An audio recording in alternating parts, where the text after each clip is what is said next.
20 seconds. Oh.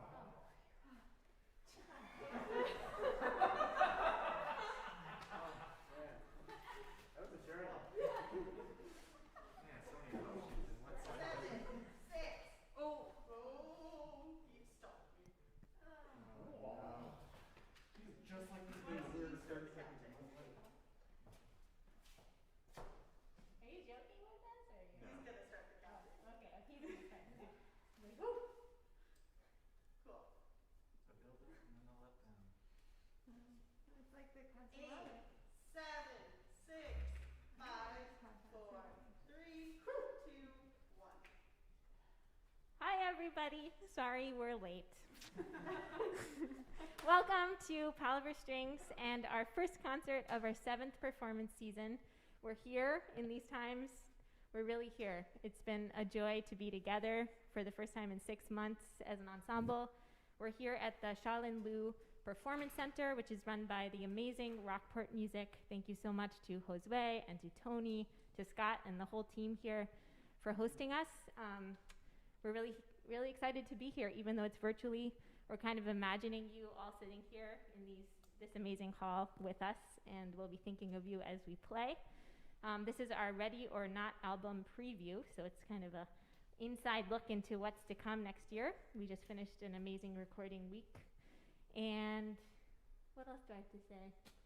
I was reflecting on what it's like to see us in masks and how the next time you see us, maybe our faces will look different, maybe we'll have beards.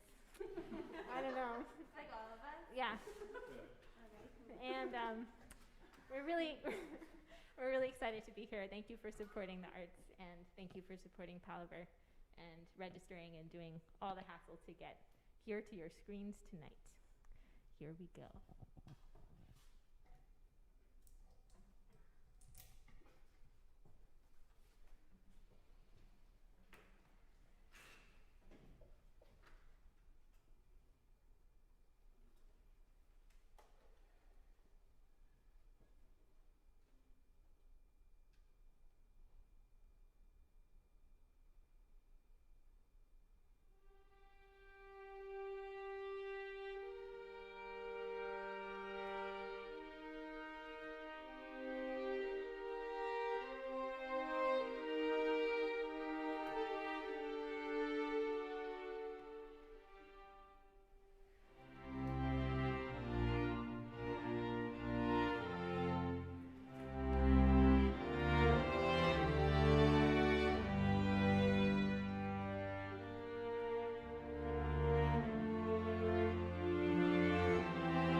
Hey everyone, thank you so much again for joining us, however you are joining us, from wherever you are joining us.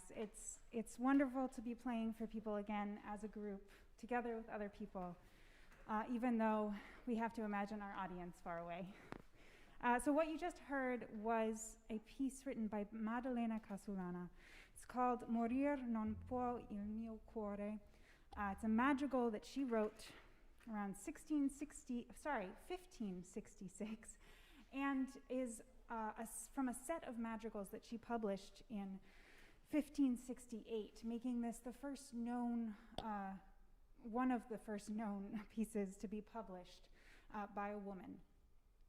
And this project that we just finished recording is very special to us because each piece is so different and so full of color and life and contrasts, and each one was written by a woman across many centuries, spanning from the piece that you just heard in the 1500s to something arranged and written this very summer. So a long span of time and a wide range of textures and genres. And it's just been such a joy to record and to really delve into. So we just finished recording this very day, and it's been so special to be in this incredible space with friends and to be working with incredible people from Immersive Music. Kyle and the whole team there has been just so amazing to work with, and we feel so lucky to be in this place with these people working on this music. So without further ado, we will continue with the program.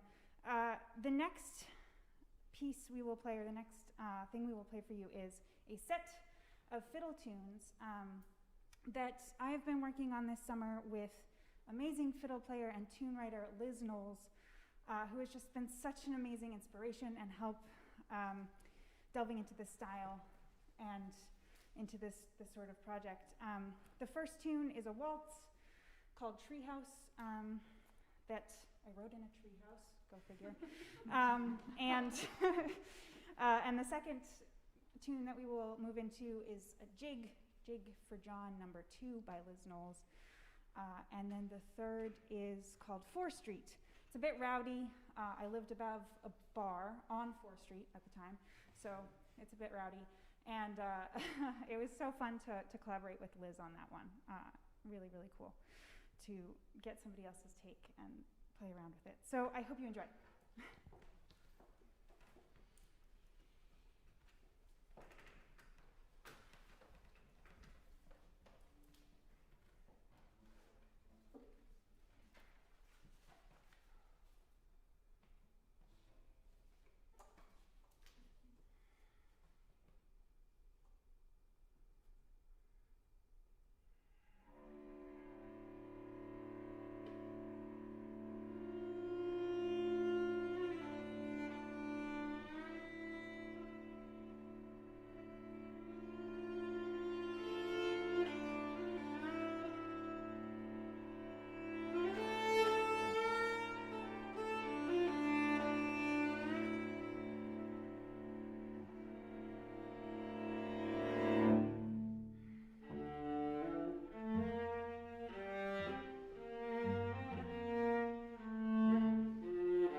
It's true.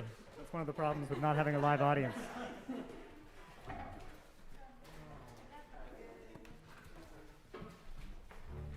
Thank you all so much for joining us tonight, wherever you are in the world. It's really wonderful to be here with these people in this space, with these wonderful engineers. Yeah, wow. So we're going to play you a Concerto Grosso now that was written in 1948. And if you've seen this composer's name written out, you might be asking yourself, how do I pronounce this composer's name? So I'm about to tell you. It's pronounced like this: Grażyna Bacsiewicz. You can all try that with me now. Grażyna Bacsiewicz. Awesome. You sound like, yeah, that's like the best we've ever done that. That's great. Yeah, so this piece was written in 1948. Bacsiewicz was a 20th century Polish composer who also studied in Paris with Nadia Boulanger, and she was also a really badass performing violinist who studied with Karl Flesch and like judged the Wieniawski competition for years, so she really had kind of a multi-pronged career. And this piece came out in 1948 and really made a splash internationally. It's a really big part of the string orchestra repertoire, I would say. And as I was doing some more research on it, I read so many reviews from that time where the language they used to describe it was so kind of like sexist and patronizing and basically expressing surprise that a woman could write a piece like this. And I think that says more about the times and more about kind of the sexism of those reviewers than it does about the piece. So I'm going to tell you that this piece is amazing. It's kind of an emotional journey. It's full of a spirit of adventure and kind of a sense of humor, and it takes you through some very surreal dreamscapes, and we've just had so much fun putting it together. So without further ado, Bacsiewicz.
Thank you all so much for tuning in to this live stream tonight. I think for all of us, and given that everything that's going on in the world right now, being able to spend 5 days playing music together has been a gift for all of us and is something that we feel has been very healing and joyful and reflective, and we are just so grateful for this opportunity. And we hope that you've been able to experience some of that joy and healing too as you've been listening. So we're going to end our program tonight with a piece that we commissioned by a Chicago-based composer named Kenya Seymour in 2019. And we performed this piece in Boston then and are very excited to be making the first recording of it this year. The piece is called Fear the Lamb, and it chronicles the life of Emmett Till. And we hope that you will stay on the YouTube live stream as soon as we're finished with this performance, where you can watch an interview with Kenya, the composer, and Matt Smith, our cellist, that talks about this piece in more detail, and it's a really fantastic and beautiful conversation, so we hope you'll tune in. So thank you again, and here's Fear the Lamb.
So Kenya, I'm so glad you're here because a little bit of the benefit of everything going virtual is we can have the opportunity to like zoom in the composer and have them talk specifically about their own music, which is something as classical musicians we don't often get that because a lot of the people we play are not alive anymore. So having that opportunity is really wonderful. But I just want to introduce you a little bit about your background. Kenya is a multi-genre singer, pianist, composer, and arranger. Her music places a strong emphasis on jazz and incorporates elements of hip-hop, soul, pop, classical, and world music. She's a proud Chicago native and has performed and recorded with some of the city's leading artists such as Smino Saba, Chance the Rapper. In the jazz world, she has collaborated with Esperanza Spalding, Fred Hirsch, and B.J. Iyer, among others. And back in 2018, Palaver reached out to Kenya to see if she'd be interested in writing a piece for us. And this was through a connection from a former bass player that was playing with Palaver at the time. And she was generous enough to say yes to this and then wrote us Fear the Lamb. So welcome, Kenya. We're happy you're here. Thanks for having me. Happy to be here. So I just wanted to start out actually by listening to the second movement of the piece, because just starting with music seems kind of nice. And then maybe we can dig into it a little bit. How's that sound? Sounds good. Okay. So here's the opening of the second movement.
So that's the opening to the second movement of Kenya's piece, Fear the Lamb.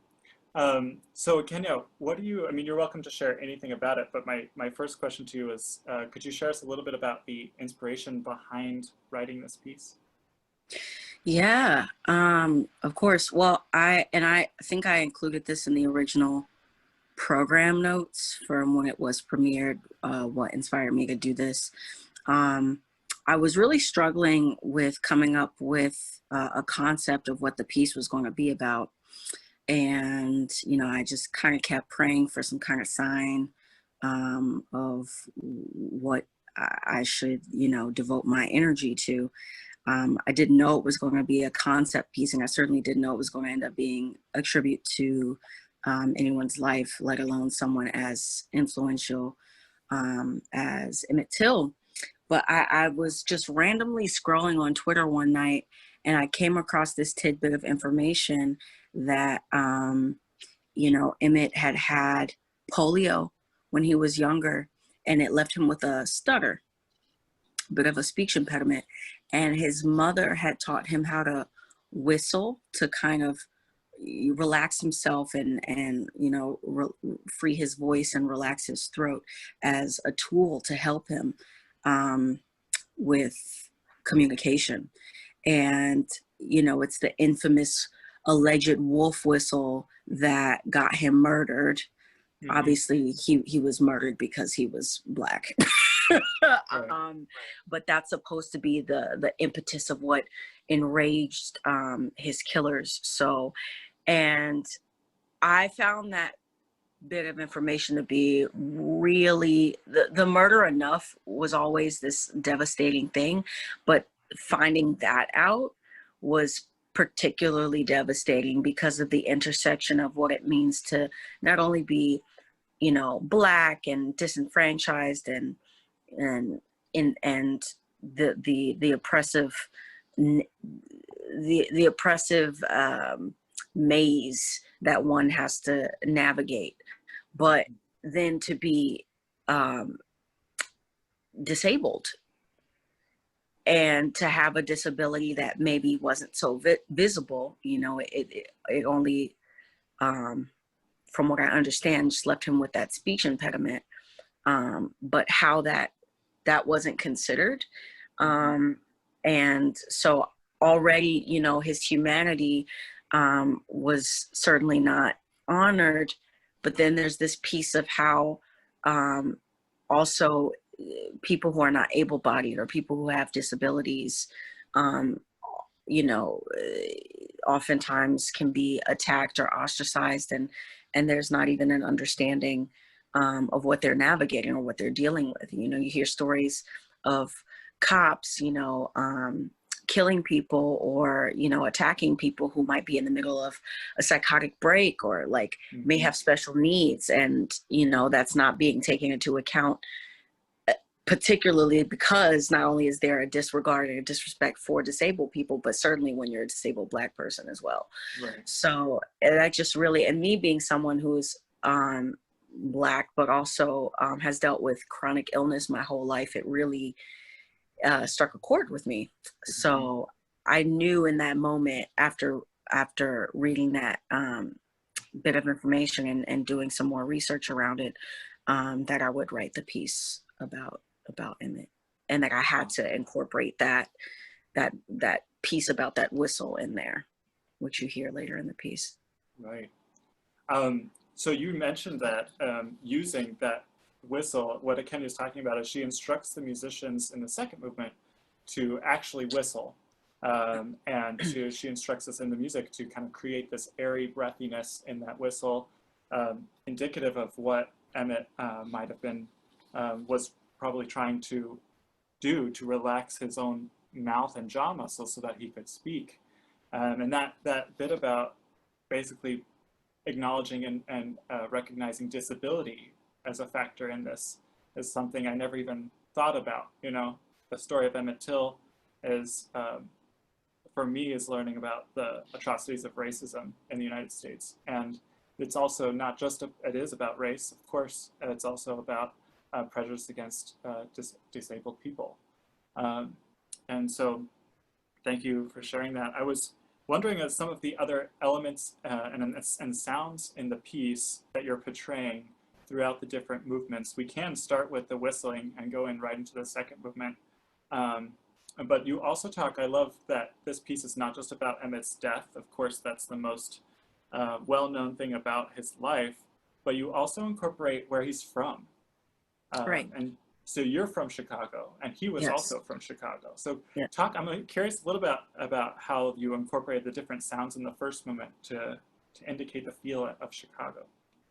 Yeah, I felt like it was really important to honor that and to not have the piece just be about his death, but to try to incorporate, you know, some things that may have been a part of his life, albeit a very short life.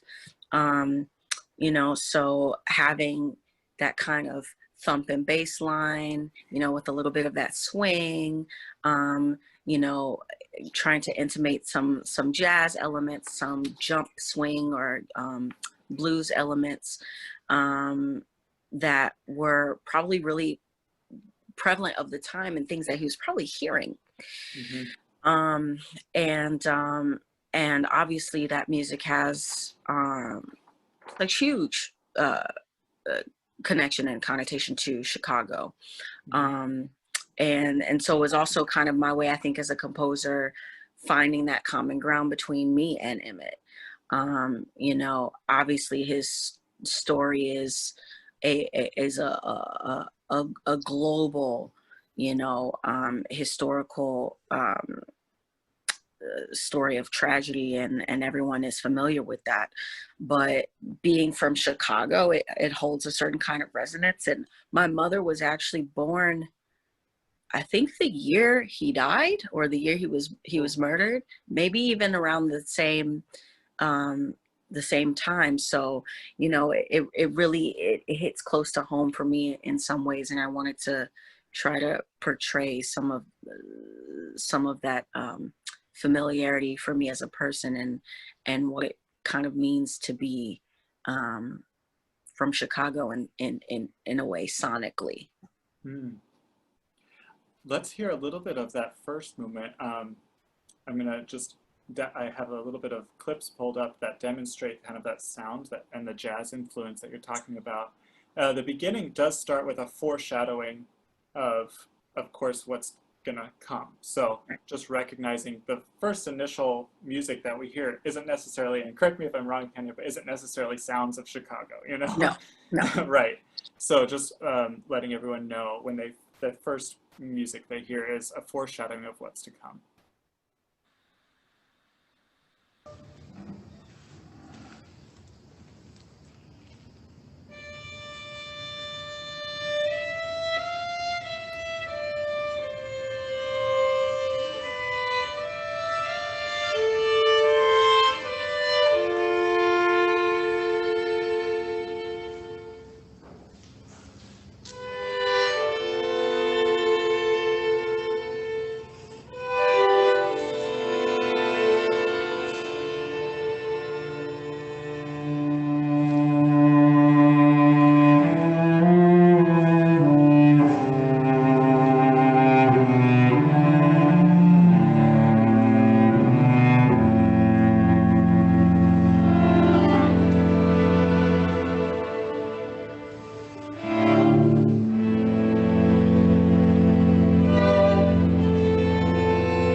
So that's a little taste of that.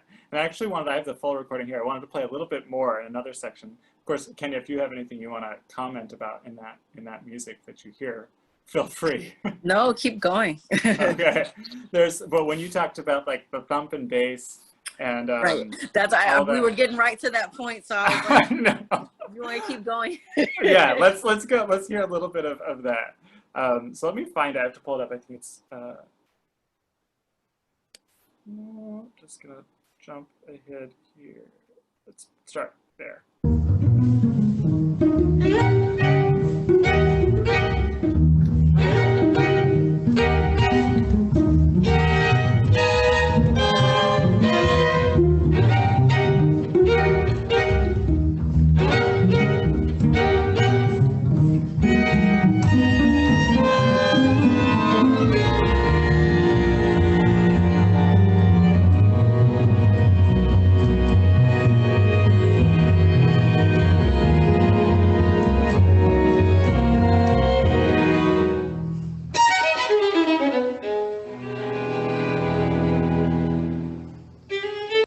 And then we come back to the initial, yeah, the recapitulation. Exactly. Oh, nice. So I love that first movement just because I also think for me, I picture like, I hope this is the sound you're going for. If it's not, tell me. But like car horns and these yes, ba, ba, ba, and those syncopations. Yes, absolutely. Yeah. The city sounds, sure. Exactly. So the city sounds, some of the like, you know, inflections of music that may have been playing around that time, and then that section that second section you ended up playing, where, you know, the strings are doing that kind of rump, rump, rump, rump. I also almost envision, like, you know, this little boy like almost sneaking around, like maybe coming across a nightclub or something he's not supposed to be, you know, just that very playful, fun city atmosphere. Yeah, I felt was important to have. Right. Yeah. I mean, I think we forget that. I think I forget that he was a child. He was a boy. Yeah, exactly. So this diving into the second movement, a lot, and what you wrote in the second movement, you talked a lot about the pastoral sounds of Mississippi, and you have family in Mississippi as well, right? Yes, yes. And yeah, it's just the parallels are kind of crazy. So my grandmother is from Mississippi, and she moved to Chicago when she was 6, with her, you know, her mom and her brother. So, and that was common around that time. My grandmother was born in the late 30s. So that's still, you still have the Great Migration kind of in effect. And there are a lot of Midwesterners, especially a lot of Black Midwesterners, have their roots in the South. And so even the story of Emmett, you know, going to visit family in the South, that's not an uncommon thing. Right. And, you know, similar, when I talk about my mom being born the year he was murdered, when my mom was about 10, they took a family trip to Mississippi. And almost a similar thing happened to her, where she's in the store and, you know, she's asking for candy or something. And the guy's like, you know, you want some candy, what? And she's like, I want some candy, please. She's not understanding that you have to refer to, you know, white people as sir and ma'am, and what those, you know, those power politics were, because she had grown up in Chicago, where that wasn't as much of a thing in that way. You know, not to say that Chicago's free of racism. It certainly isn't, but it wasn't the Jim Crow South. Right. So, you know, I always had this feeling of like, wow, that literally could have been someone in my family that had happened to. It could have been my mom. You know, that's not, it's not an occurrence that's that out of the realm of possibility for someone from Chicago or a Detroit or a St. Louis or something like that to visit the Deep South, but not necessarily understand, especially as a child, understand what that culture is, and, you know, how you're supposed to behave in that environment. So yeah. Wow. And in the second movement, I was wondering if we could play a little bit of, well, we heard the opening that was the first clip we played. I wonder if we could play it again, and just for folks who are listening, understand that well, you're depicting the, you know, pastoral South, the beauty of the South in this way. But then this theme, it's important for us to know that this theme is going to be transformed later on in this same movement. So let's just take a listen to that.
And so that music there, I want to kind of, unless you want to talk and say anything, but that transforms into this next section. And this exactly picks up where that last music just left off.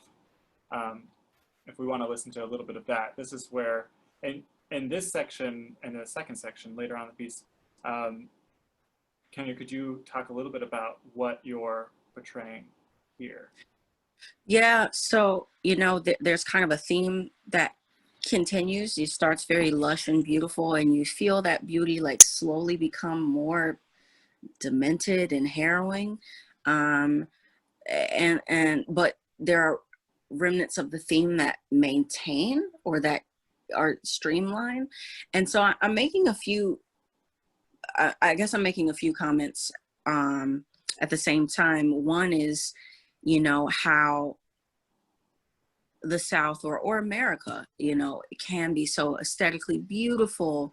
There are these really horrific, atrocious things that happen, but we kind of just keep going on about our lives, you know, oftentimes not stopping to address things that need to be addressed, pay attention to things that need to be paid attention to, or it's so embedded in you know, the culture and the fabric and the framework that we may not even notice it.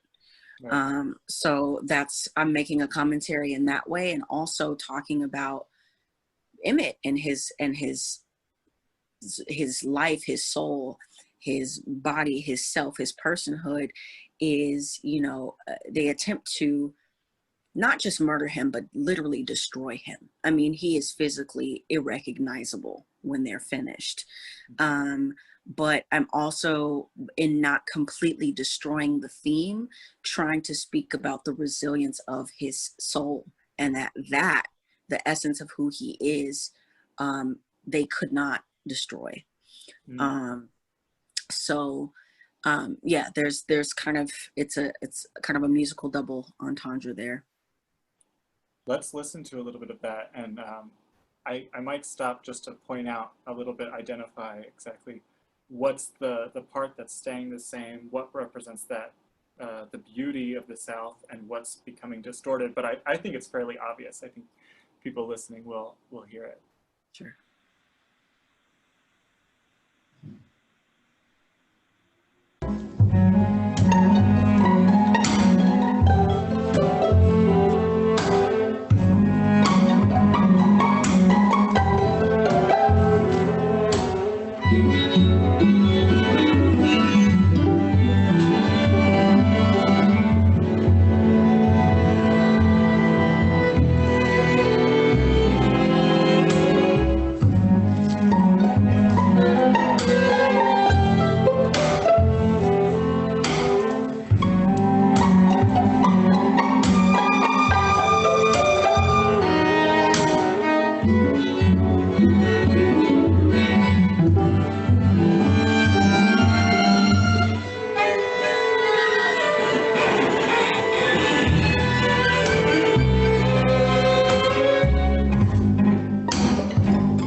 Before we go any further, I just wanted to go back and listen maybe to some of that a little again.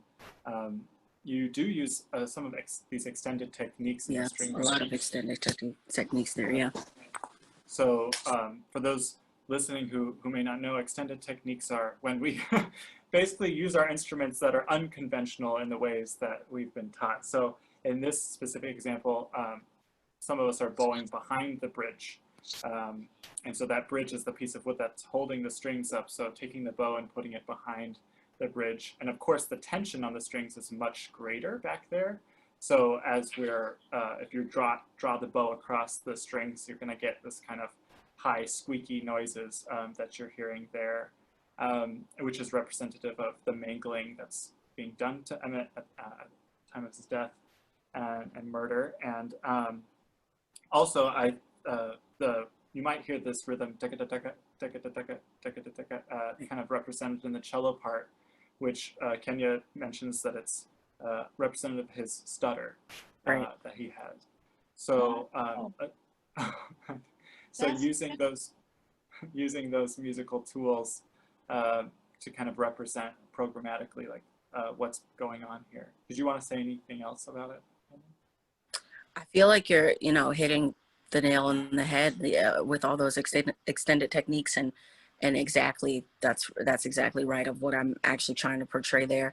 Also, I really having when the violins go from kind of traditional bowing.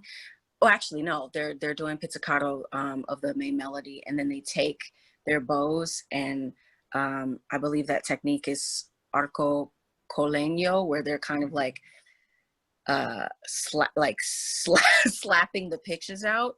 And it's interesting too, having that noise happen. So another thing I wanted to happen with the transformation of kind of the main motif you're hearing is things that were once kind of beautiful or even comforting start to become like more disturbing. So even what the bass is doing, because the bass has that kind of pluck, slap, pluck, slap, having to keep the time.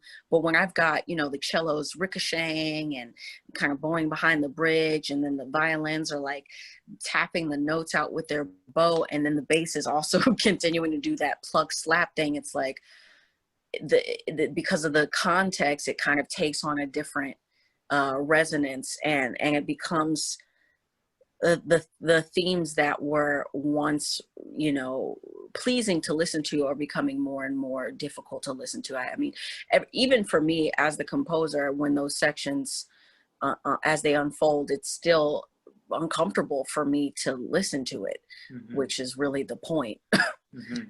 And it's interesting, like I never thought about the bass part as, a pit slap is really common in jazz, like bass playing. Right. So that I would never consider that an extended technique, but when you change the context of what it's surrounded in, it can begin to sound distorted. Right. And it's no longer, like you said, you were writing something, you take something familiar, but then if you place that familiar thing in a different context, it doesn't become familiar anymore, it becomes new. And in this case, it can become kind of haunting and jarring, which, like you said, is the point. So I want to just listen, I want folks to get a chance to listen to that again, and then I'm going to continue on and we can hear a little bit of the whistling that you had mentioned in the very beginning. Yeah.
Yeah. Wow. Every Also, time. that movement progressively slows down, Right. which is also it's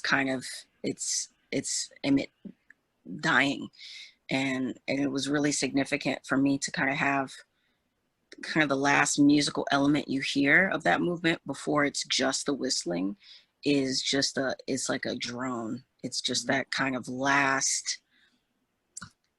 pulse or last, bit of spirit until it is completely diminished. So yeah. Wow. Every time we play that, or every time I listen to it, it's like the whistling, the way you've constructed that movement to then have the whistling just end. It's like brilliant and haunting at the same time. It's, yeah, always strikes me. I wanted to check in on the third movement here, which is this beautiful elegy that you basically write to to Emmett. Just reading a name as I said that. To Emmett, and you also allow and like give the opportunity to improvise to different members of the ensemble over this vamp.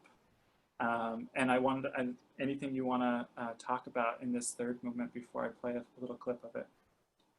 Yeah, really, it was my intention to have this last movement be very almost hymnal, and to have that exactly to be like an elegy, to be, basically his funeral. And I encouraged all of the players to, take a little solo, because it's basically like paying your final respects, or, kind of that final eulogy.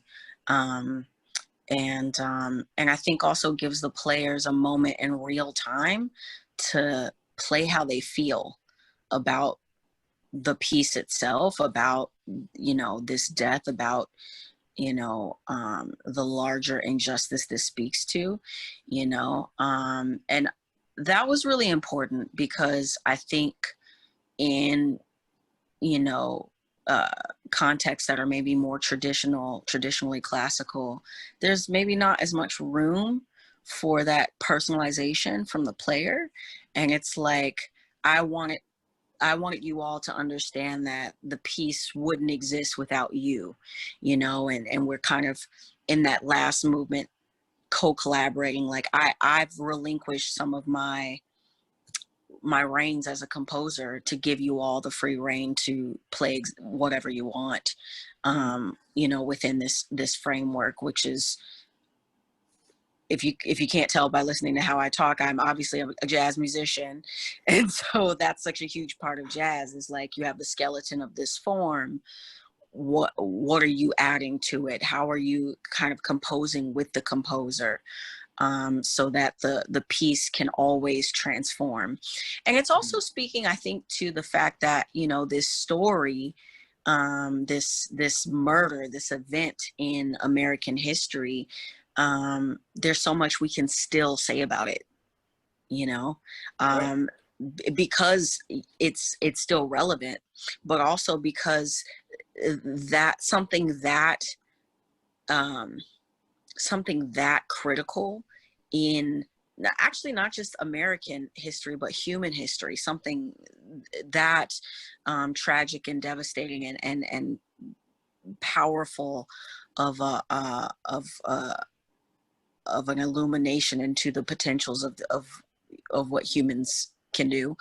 I think always warrants more commentary, more understanding, more dissection. We should never feel like, well, that's the past and that's that. It will always be something that can be said and understood and offered to that event. So Wow. The crazy thing that just dawned on me as you were talking, and it's not crazy, but it's like this connection light bulb of often classical musicians and classical music is we are a little bit distanced from our music because it is pre-made. It's already been composed. We sit down and we interpret what is in front of us. And what I love that you did, and to me this like speaks about action that us as me as a white person, and then also us as musicians, classical musicians primarily, is it's like you're kind of forcing, not forcing, but really challenging us to take action and like to be proactive, you know, to not just respond, to not just, what's the word, of just like receiving it, Sure. but to actually be proactive about contributing to it, Right. not be passive. And it's not to say that classical musicians, when they're performing a pre-written, like a composed piece, are being passive, but this understanding that it's like taking us outside of our comfort zone. At least for me, it's outside of my comfort zone as a classical musician to improvise around something, but it's also like I as a white person need to go out of my comfort zone to fight against racism that I see in my country and in my community. And I think like I just had this kind of weird parallel of like, you're asking us to do that in a way musically, to be like, okay, Right. you care about something, go fight for it instead of Right. just reacting to it. Sure. So I don't know, that hit me differently just now hearing you say that. Let's take a listen a little bit to the third movement. Okay.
Just because we're running low on time, go ahead and cut it short there. But if you guys want to hear more, you can buy Kenya's music, and also buy our album later on when we release it. But I just wanted to ask you one kind of final question, and I was wondering if you could talk a little bit about the title of the piece. And I love what you wrote in the quote you gave us in what you wrote in the program notes, and also what you gave about the poem, I believe. Is it the article about On Fear by William Faulkner? Yeah, there was an article Faulkner shortly after this murder. I think had a piece published. Oh, that's terrible. I'm not sure what publication. 1956. Oh, I'm not sure. Oh, yeah, I'm not sure either. Sorry. I'm not sure. I can. You all can research it. I can research it, but it's accessible. You can find it, and that quote was really poignant to me. Yeah, Fear the Lamb. How Emmett ended up becoming a sacrificial lamb for, you know, one of the biggest sparks in the civil rights movement we ever. I mean, he really basically that murder spawned the civil rights movement as we know it. Of course, it was a culmination of many things, but that was really like that spark of like, you know, okay, this is a legitimate movement with legitimate leaders, and I wanted to kind of honor that element of it with the lamb.